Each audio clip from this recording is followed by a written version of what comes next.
Tales from the Grey Side presents 13 Nights of Halloween.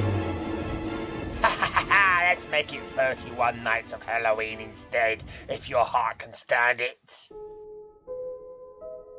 No, I wanted the sunken bath in the other corner.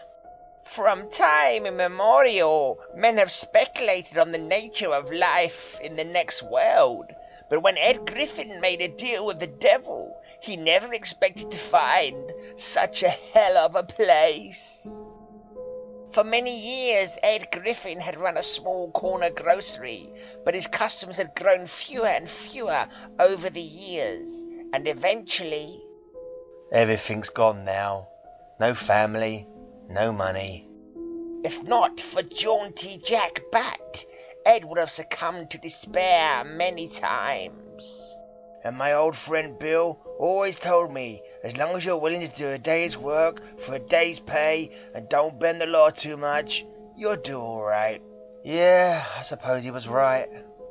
But the rigours of their travelling life took their toll on jaunty Jack, and one day Ed was alone once more. For several weeks afterward, Ed wandered about, no longer caring about anything. Jack's gone, and I'm probably not going to last much longer. But there are so many things I've always wanted to do, and now I'm going to die without doing any of them. There's so much I could do if I only had another chance. Oh, I'd sell my soul for another chance. I swear I'd sell my soul. It's been a long time since I've had a chance to make such a formal contract. And what terms would you like? Terms? Call me Satan, Edward. And remember, you did call me. Yes? What can you give me for my soul? Anything, except that I must collect my fee within a reasonable time. Say, 10 years? Do I have to decide everything now? Indeed not. In fact, if I wish it, I shall obey your every command for 10 years. Anything within my power to grant shall be yours. But this means there will be no escape clause. At the end of those 10 years, your soul is mine. 10 years? That's plenty of time to do all the things I've dreamed of.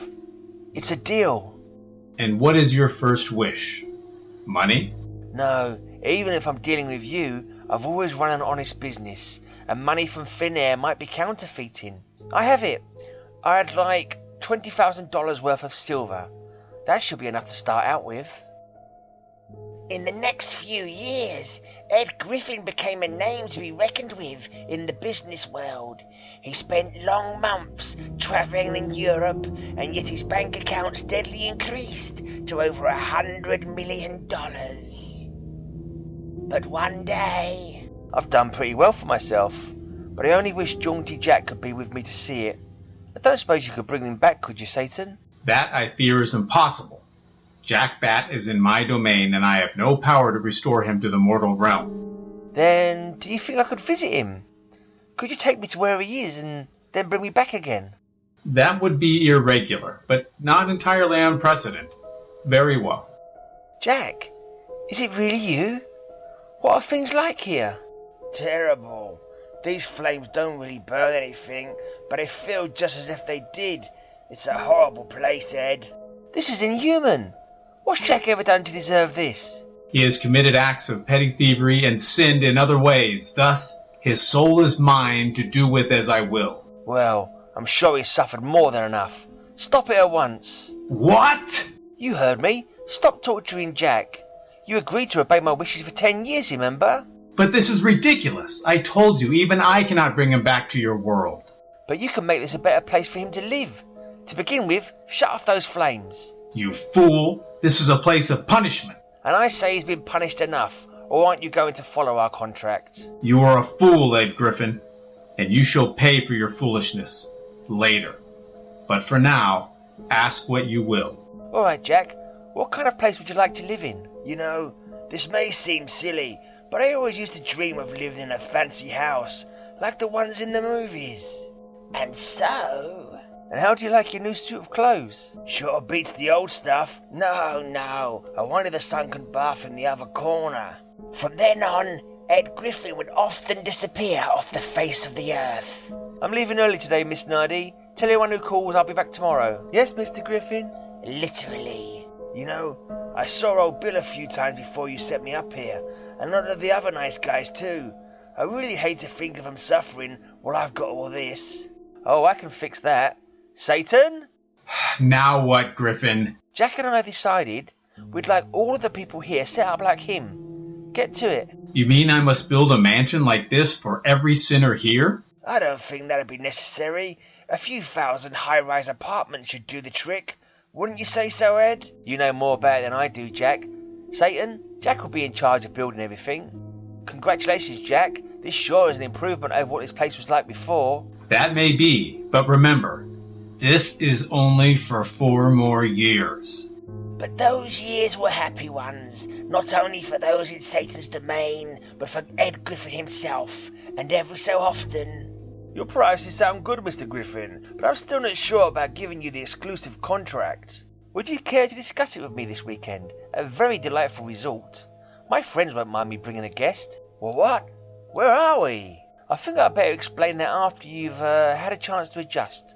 Would you like a drink? The results were usually the same. Alright, Griffin, you've won me over. I'll buy all my food from you. I've never seen anything like that for you before. The sun never seems to rise. Where in heaven's name are we? You couldn't have chosen a more inappropriate expression if you tried. You see, even though Ed rarely asked anything more of Satan, Griffin Enterprises continued to thrive.